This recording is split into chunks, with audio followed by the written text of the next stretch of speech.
রাহিম সাহাবাদের ঘটনা পড়ি ইনশাল্লাহ। সাহাবাদের আমাদের জীবনে কেরা লোক আছে সাহাবাই কেরাম। আমু নবীজি বলছে যে আমার একটা সাহাবীর অনুসরণ করে চলবে সে হেদায়েতের রাস্তায় পাওয়া যাইবে, সে কামিয়াব হয়ে যাইবে। এই জন্য ইনশাল্লাহ আমরা সাহাবাদের ঘটনা শুনি, আমল করার জন্য চেষ্টা করি ইনশাল্লাহ। আবদুল্লাহ ইবনে রওয়াহা রাদিয়াল্লাহু তাআলা আনহু একজন সাহাবী। তিনি একবার কন্দন করিতেছিলেন। তাহার কন্দনের কারণে তাহার স্ত্রীও কাঁদিতে লাগিল।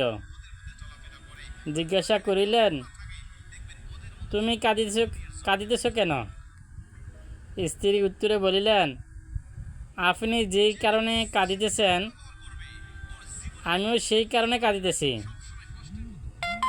আবদুল্লাহ ইবনে রওয়াহা রাদিয়াল্লাহু তাআলা আনহু বলিলেন, আমি তো এই জন্যে কাঁদিতেছি যে জাহান্নামের উপর দিয়া তো যাইতে হইবে, জানি না নাজাত পাইব নাকি সেখানেই পড়িয়া থাকব।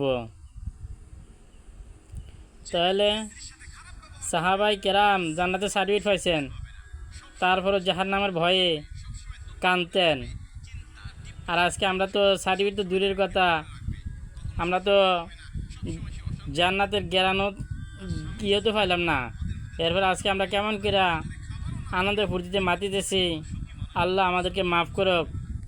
আল্লাহ তাআলা আমাদেরকে দুনিয়াতে কান্দায় নেক, আখিরাতে যাতে আল্লাহ না কান্দায়, এই জন্য আল্লাহ তাআলা আমাদেরকে বেশি বেশি নেক আমল করার তৌফিক দান করুক।